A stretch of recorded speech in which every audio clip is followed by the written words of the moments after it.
Palavra da Verdade, com Hernandes Dias Lopes. Meus amados, vamos abrir a palavra de Deus no livro de Gênesis, capítulo 4. Gênesis, capítulo 4. E nós vamos ler do verso 1 ao verso 16.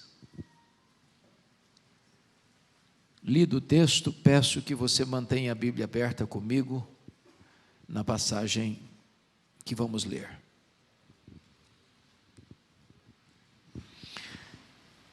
Coabitou o homem com Eva, sua mulher.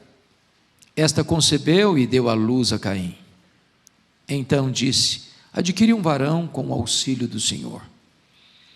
Depois deu à luz a Abel, seu irmão. Abel foi pastor de ovelhas e Caim, lavrador.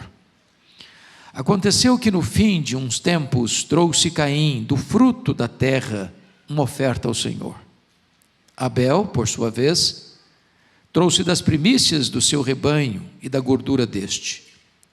Agradou-se o Senhor de Abel e de sua oferta, ao passo que de Caim e de sua oferta não se agradou. Irou-se, pois, sobremaneira Caim e descaiu-lhe o semblante. Então lhe disse o Senhor: por que andas irado e por que descaiu o teu semblante?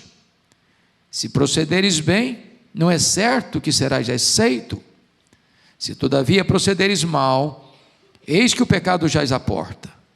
O seu desejo será contra ti, mas a ti cumpre dominá-lo. Disse Caim a Abel, seu irmão: vamos ao campo.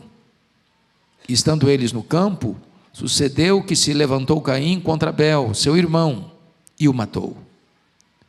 Disse o Senhor a Caim: onde está Abel, teu irmão? Ele respondeu: não sei. Acaso sou eu tutor de meu irmão?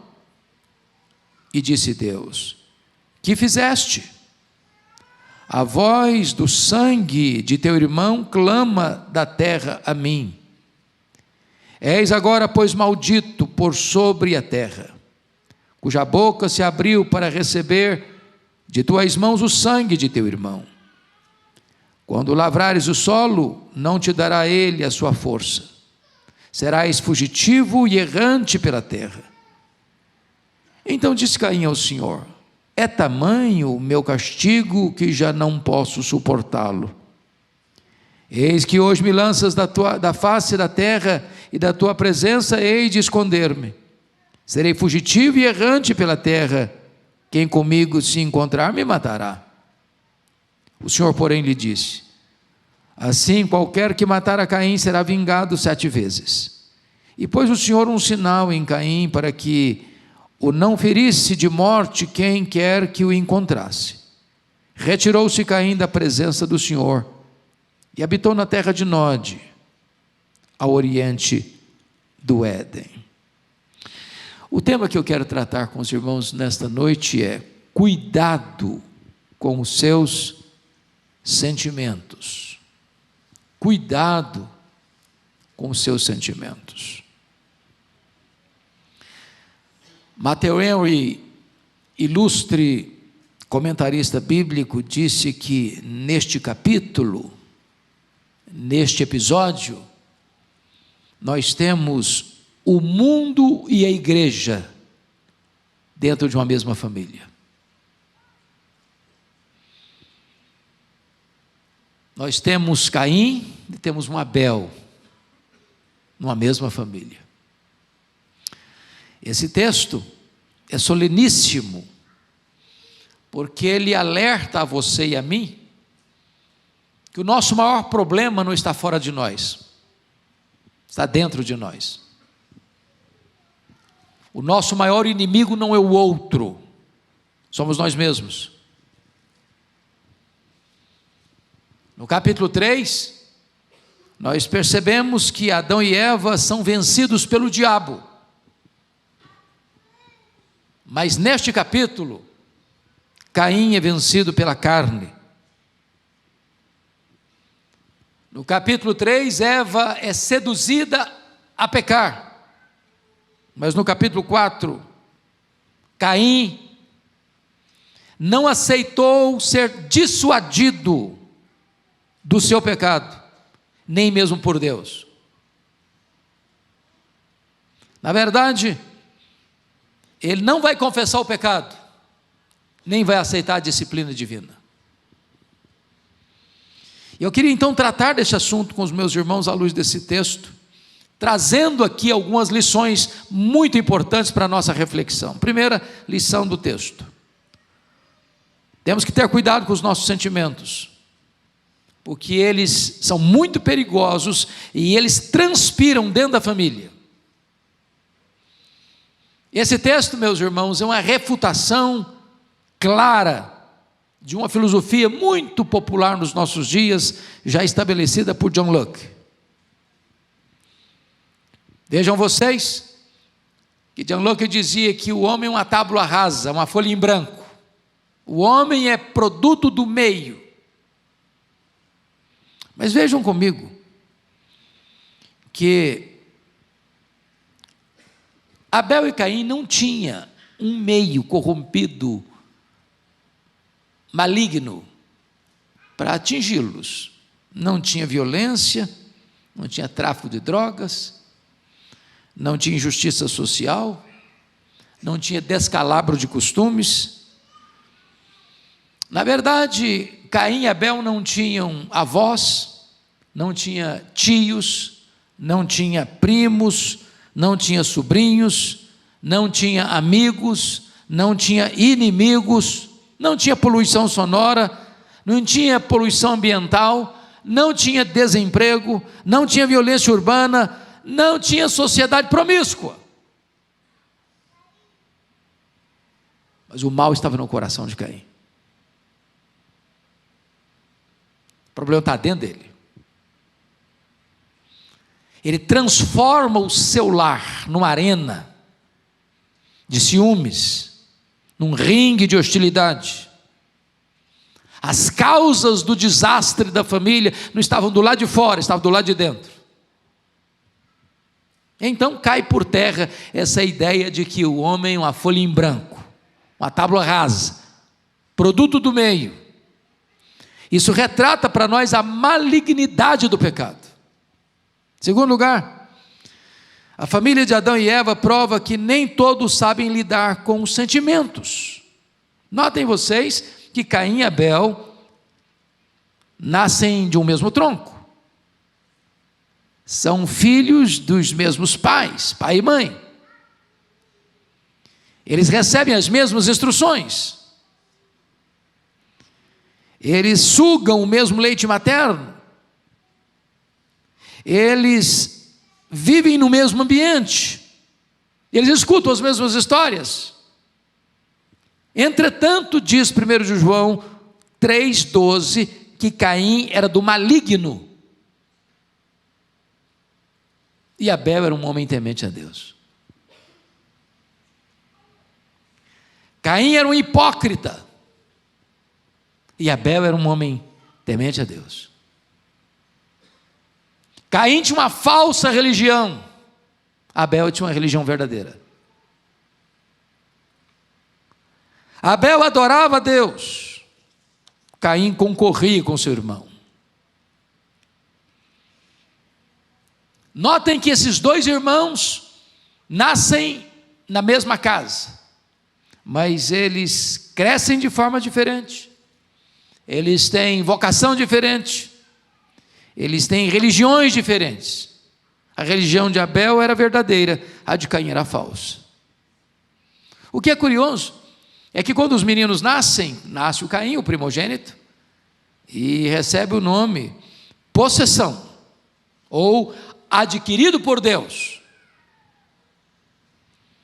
Esperança dos pais está ali. Talvez até pensando que já era o cumprimento da promessa do Messias. Quando nasce Abel, dá-lhe o nome de sopro, ou vaidade, passageiro.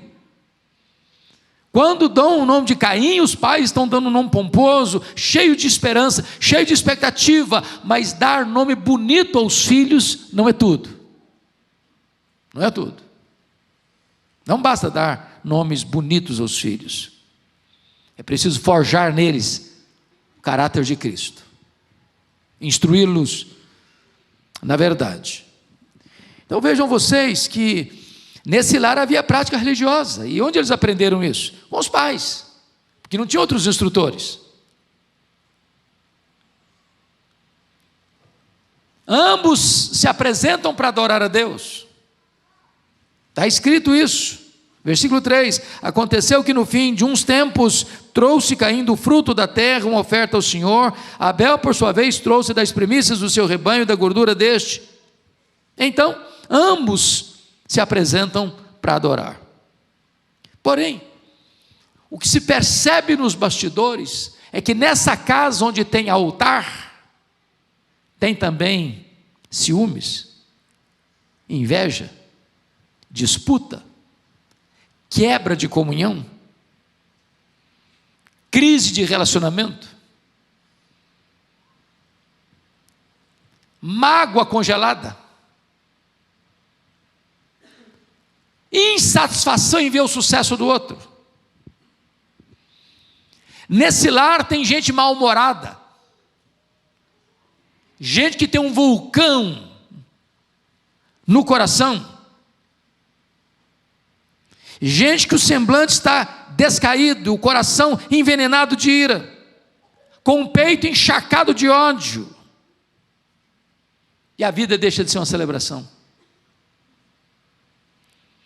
Nesse lar havia uma inveja avassaladora, porque o texto diz que Deus rejeitou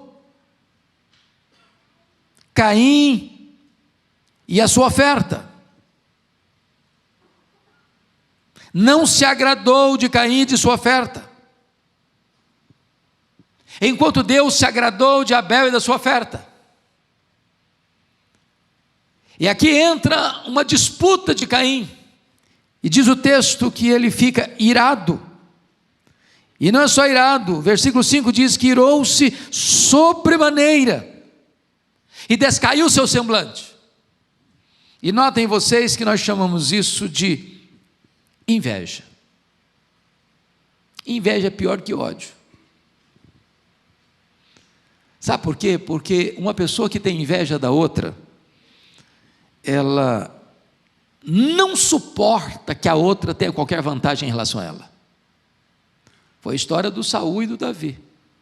Se você ler o primeiro livro de Samuel atentamente, uma música foi a causa da loucura de Saul.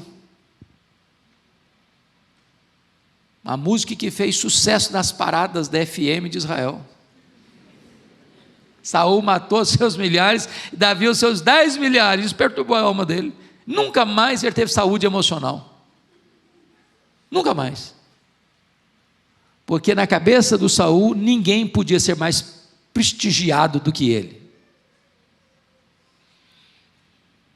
O invejoso ele quer não o que o outro tem.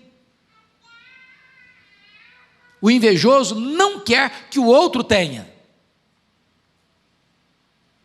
O problema do irmão do pródigo. Ele não suportava a ideia de que o irmão pudesse ter.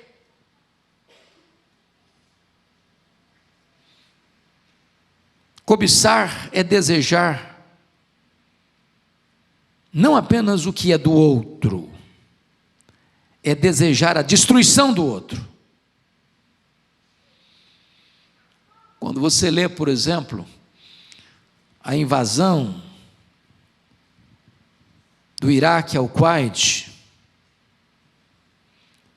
em agosto de 1990, vocês bem sabem como muitos foram mortos, muitos cidadãos ricos do Kuwait foram mortos, mas sob a pressão internacional e o feroz ataque das forças americanas, Saddam Hussein precisou se retirar do Kuwait, e fez isso em fevereiro de 1991, menos de um ano depois. Mas antes de Saddam Hussein sair do Kuwait, ele ateou fogo aos poços de petróleo, dos quais já não podia usufruir, já que eu não vou usufruir, que ninguém usufrua.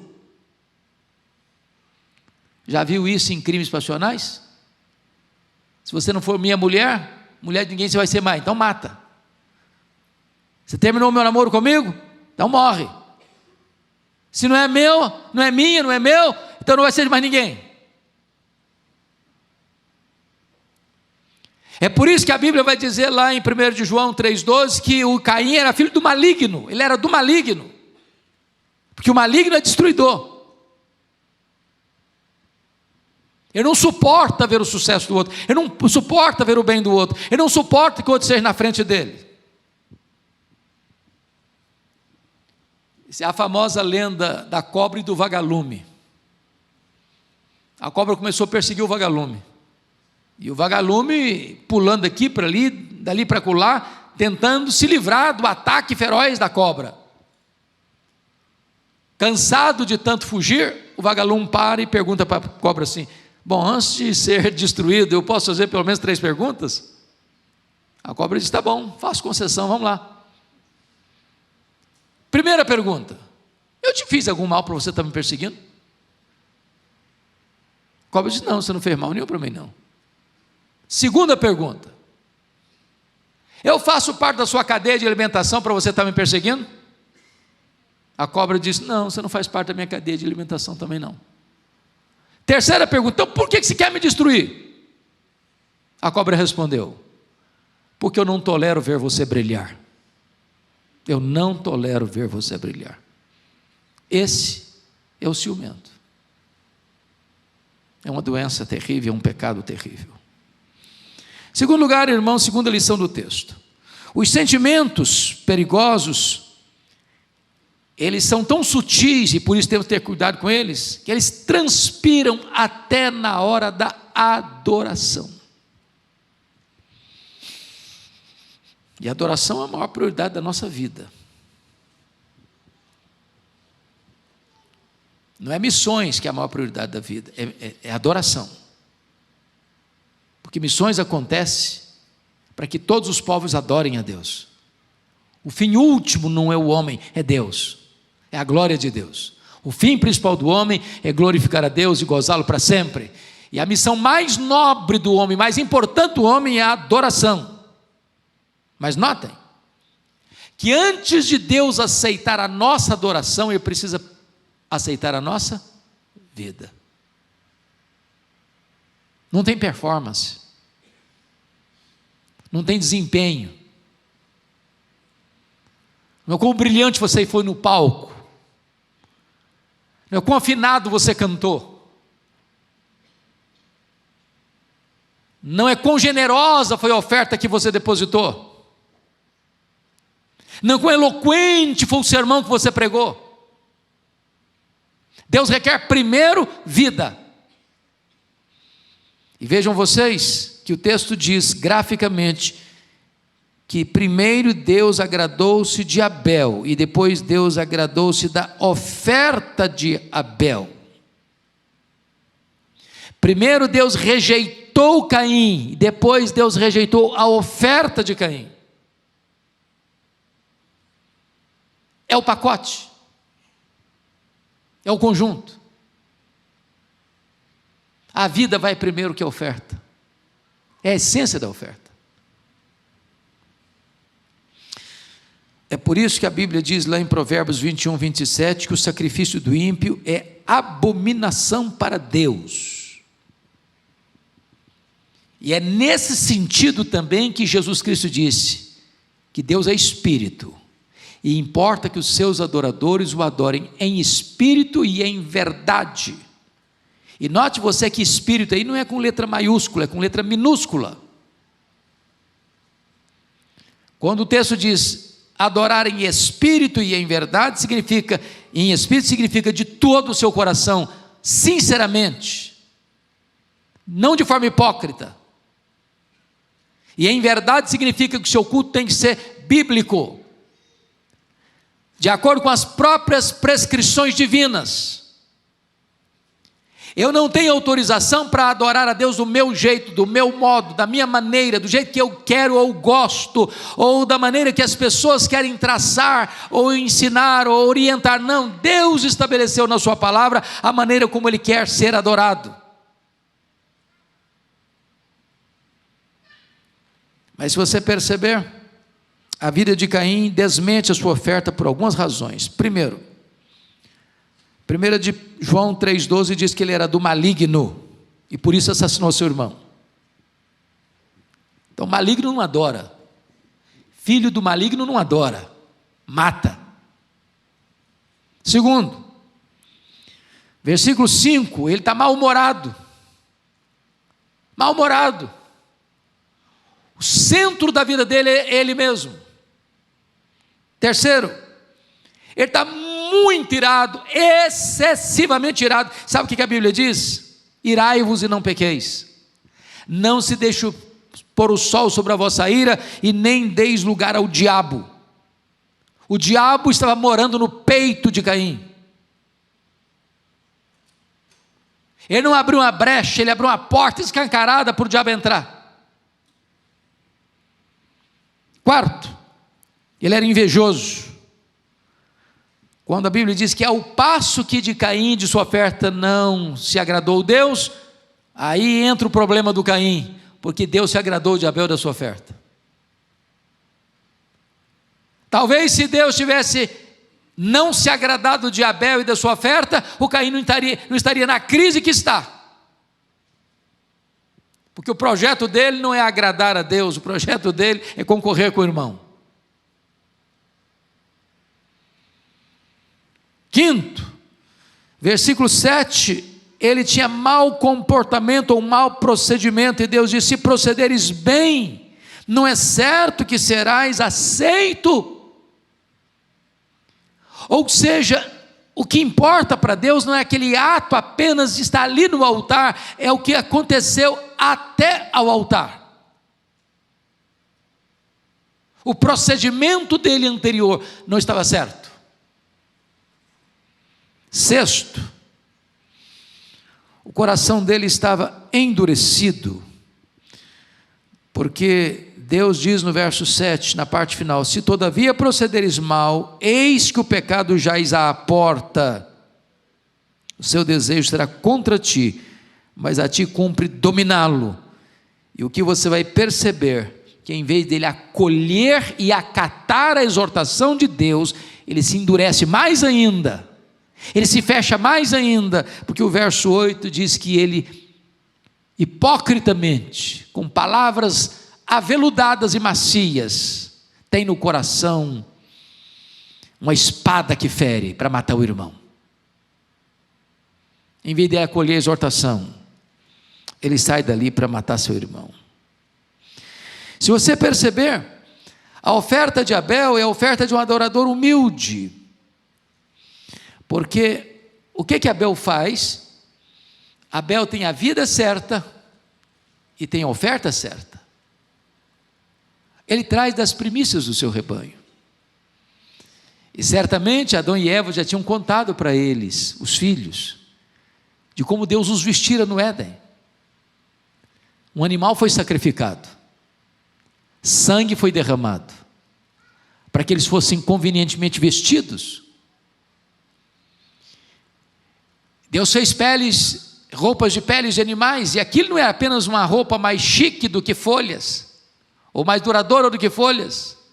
Ali estava a base, a semente, o germe, o nascedouro da doutrina da expiação,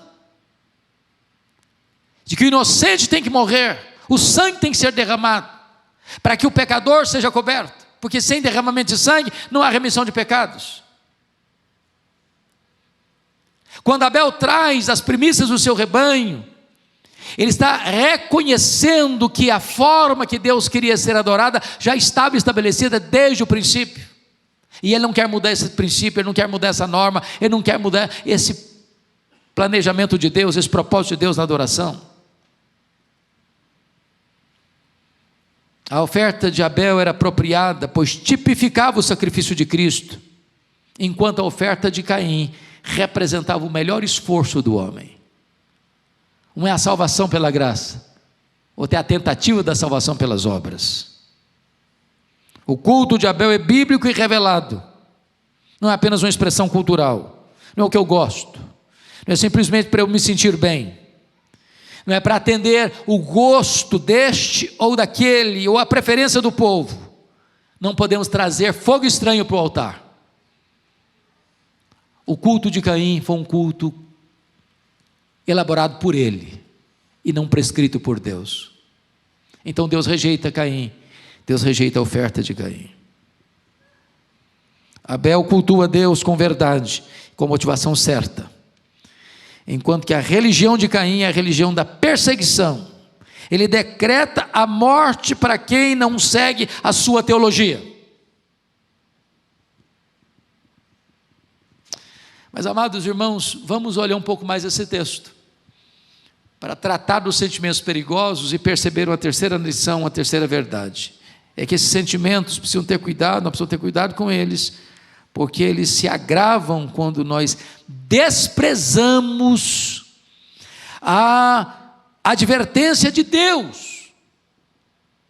Irmãos, nós temos sido advertidos por Deus. Toda vez que você abre a sua Bíblia, Deus está advertindo você. Toda vez que você vê um culto, escuta a pregação, Deus está advertindo você. Deus está advertindo a mim. E continuar no erro, apesar da advertência divina, é um grande risco, é um grande perigo. Então vejamos, por favor, o que está escrito no versículo 7. Pode ler comigo o 7, vamos juntos? Se procederes bem, não é certo que serás aceito? Se todavia procederes mal, eis que o pecado jaz à porta, o seu desejo será contra ti, mas a ti cumpre dominá-lo. O que eu acho impressionante é que Caim é chamado ao arrependimento. Deus avisa, Deus exorta, Deus alerta, Deus acende a luz vermelha, Deus bota luzes e outdoors na estrada dele. Meu filho, não faça, não vá. Meu filho, muda. Meu filho, volta. Meu filho, não prossiga. Meu filho, não se afaste. E Deus está alertando e alertando e alertando. E em vez de Caim fugir do pecado, ele consuma o pecado.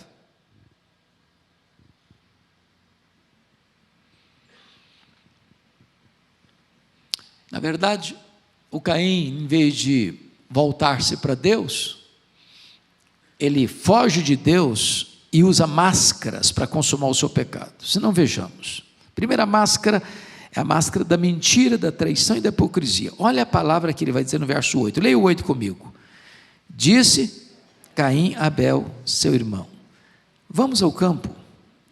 Estando eles no campo, sucedeu que se levantou Caim contra Abel, seu irmão, e o matou. Meus irmãos, notem vocês uma coisa: quando um irmão convida o outro a ir ao campo, ambos, um era pastor, o outro era agricultor, lavrador, ambos trabalhavam onde? No campo. Dizer ao irmão: vamos ao campo, vamos comigo, somos irmãos, somos amigos, estamos juntos. Tem palavra doce nos lábios, mas tem intenção maligna no coração. É o disfarce, é a hipocrisia, é o pecado agravado ainda mais, porque se usa o engano e usa a palavra para enganar, para mentir, para falsear a verdade, para ludibriar, para criar um fato novo.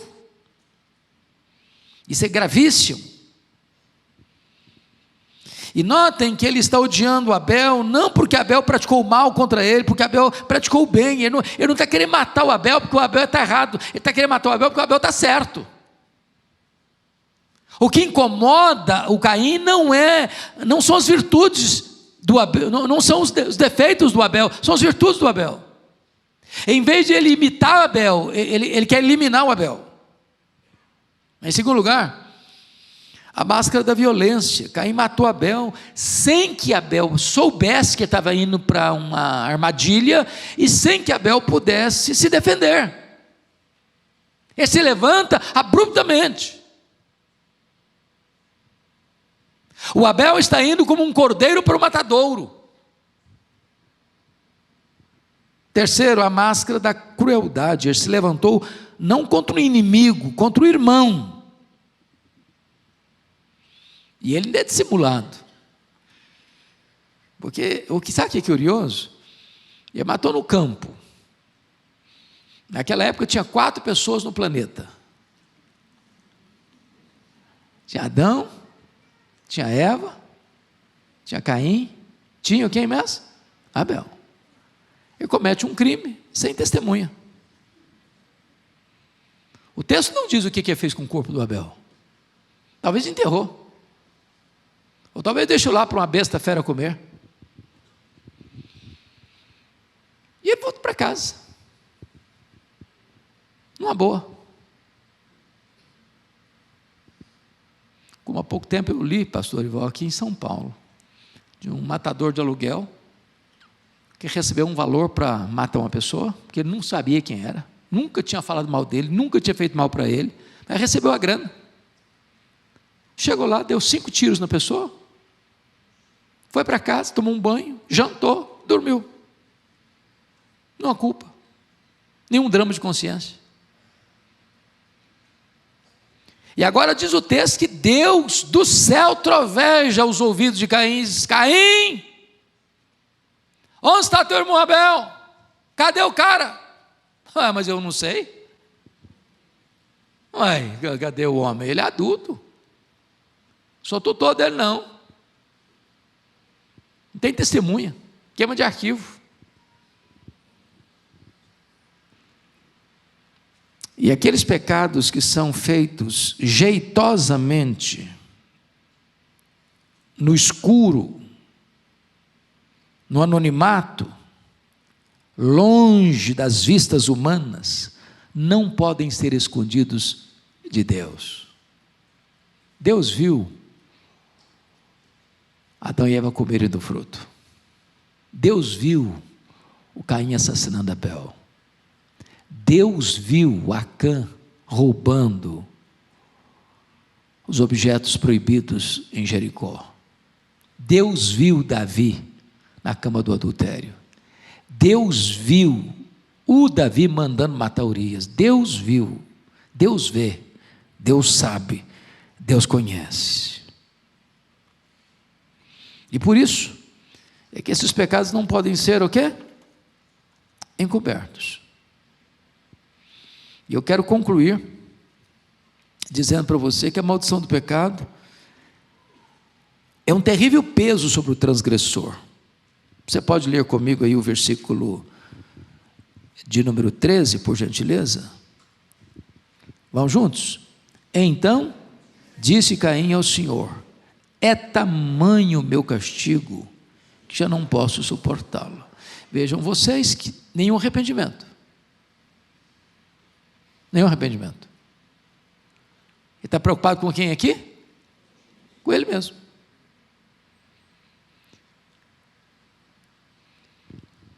Se ficasse só, é tamanho o meu pecado, ai de mim, porque eu sou um pecador miserável. Mas Deus é justo no seu falar, puro no seu julgar. Não. É muito grande o meu pecado, porque eu agora estou enrascado. Nenhuma culpa, nenhum pesar. Então preste atenção nisso. Preste atenção nisso. O pecado gera maldição, está no versículo 11. És agora, pois, maldito. Veja você, em segundo lugar, que o pecado produz uma desinstalação, no versículo 12. Quando lavrares o solo, não te dará ele a sua força, serás fugitivo e serás errante pela terra. O pecado oprime, é um peso, é tamanho o meu castigo.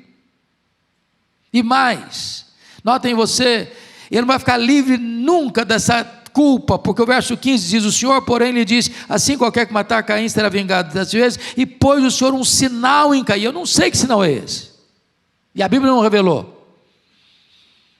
Poucos dias o pastor vai pregar um sermão aqui, Deuteronômio 29, é o seguinte: o que está revelado é para nós, o que não está, deixa com Deus. A gente não conhece nem o que está revelado, para que fica especulando o que não está revelado? Que marca é essa eu não sei. Mas era uma marca, e eu acho que toda vez que Caim olhar para a marca, eu pequei. Toda vez que eu olhar para a marca, eu matei meu irmão. E mais do que isso, veja comigo aí por gentileza, ele é banido da presença de Deus. Versículo 16, retirou-se Caim de onde? Da presença de Deus. Meus irmãos, o único lugar que nós não podemos nos retirar é da presença de Deus. Você pode morar num deserto, se você está na presença de Deus, você está seguro. Você pode morar num buraco, você está na presença de Deus, está seguro. Os cristãos primitivos lá em Roma moravam nas catacumbas de Roma, túneis subterrâneos, sem luz, sem ar fresco, mas eles estavam na presença de Deus. Mas eu quero concluir, irmãos, dizendo que o pecado é tão grave que ele é uma lavoura maldita para amanhã também. Olha o verso 23 comigo. Vamos ver os descendentes de Caim, o que vai acontecer lá no verso 23. E disse, vamos juntos? E disse Lameque às suas esposas, Ada e Zilá: ouvi-me, vós mulheres de Lameque, escutai o que passa a dizer-vos.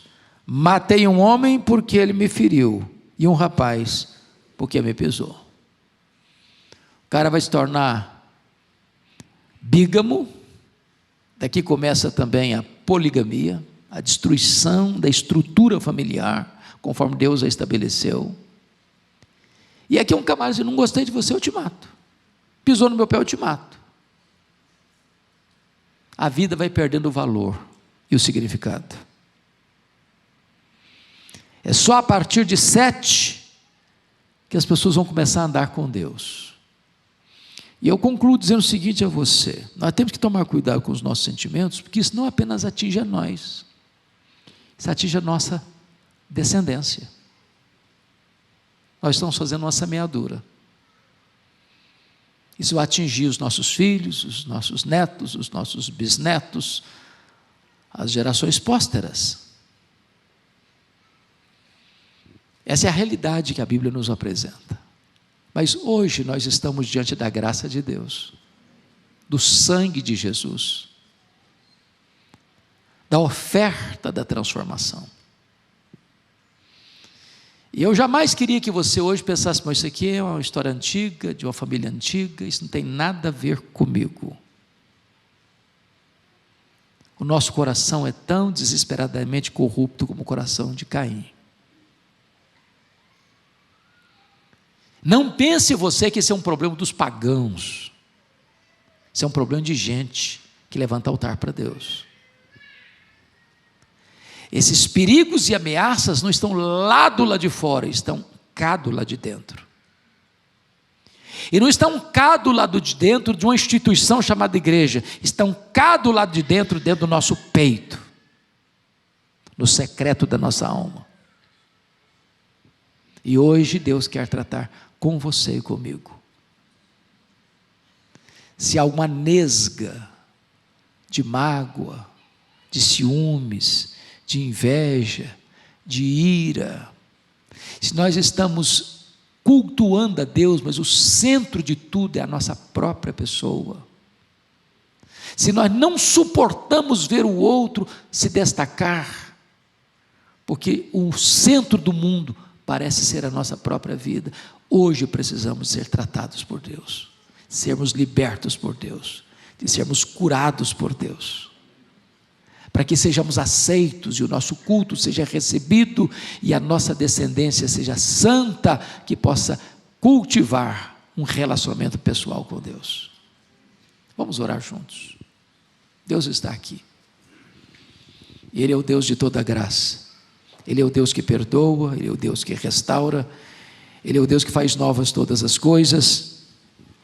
Ele é o Deus que nesta noite pode nos tirar esse fardo, para que voltemos para casa livres, como verdadeiros adoradores, que adoram o Pai em espírito e em verdade. Ó Deus, nós te agradecemos pela exortação da tua palavra. Nós te agradecemos porque tantas vezes o nosso coração é enganoso, sutil. Às vezes, Senhor, até na adoração, até no culto público ou no culto particular, esses sentimentos podem vazar e nos enganar. Compadece-te de nós. Jamais permita, Senhor, que o nosso semblante descaia pela ira do coração. Jamais permita, meu Deus, que estejamos na tua casa, mas concorrendo, disputando espaço na feira das vaidades. Tem misericórdia de nós. Trata do nosso coração. Que jamais nos rebelemos contra as advertências da tua palavra. Que acolhamos com mansidão a exortação, para que haja mudança, para que haja restauração, para que haja perdão, para que haja recomeço. Queremos comportarmos-nos bem, Senhor, para sermos aceitos. Não nos lances da tua presença, porque o que será de nós se não tivermos a tua presença? Então, Deus, perdoa-nos, lava-nos com o sangue do Cordeiro, tira a mancha, tira a mácula, tira a culpa, tira o pesar, tira a dor, tira a tristeza, Senhor. Traz a alegria da salvação, traz a alegria da comunhão, traz a alegria, meu Deus, de estarmos juntos como povo, como família da fé, adorando aquele que é a razão da nossa vida, o nosso glorioso Redentor Jesus. Muito obrigado por estarmos juntos nesta noite, pela obra da tua graça, em nome de Jesus. Aleluia. Amém.